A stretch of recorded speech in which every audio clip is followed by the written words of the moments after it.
I'm Stephanie on the Genie Tech training team, and this video is about installing an emergency key release such as this one here. An emergency key release is ideal when there is no pedestrian access on the inside of the garage door. And when there is a power outage or the garage door operator fails, the homeowner or user will need to access the garage and can do so with the emergency key release. Now, this garage door is 8 feet tall, and ideal installations should be at the top section, but due to the windows, I installed it on the second section, the section below. The Genie key release set comes with 3 feet of cable.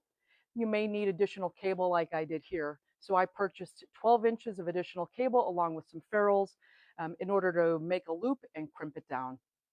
You will need a drill, not an impact, a unibit, a 3/16 drill bit, painter's tape, and a file. For longer cable, you'll need a cable, ferrules, and a crimping tool to make a loop on each end. Mark your spot with the blue painter's tape, drill the 3/16 pilot hole, and then drill your 3/4 inch hole with the unibit, and two 3/16 screw holes. Deburr the hole. Secure the release kit with the bolts, washers, and nuts. Feed the cable through the door and run it through the top hole of the J-arm.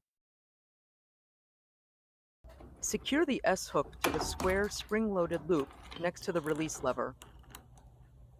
Crimp the S-hook.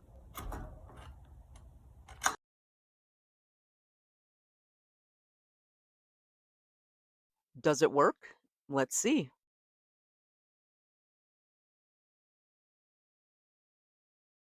Success! That's a wrap.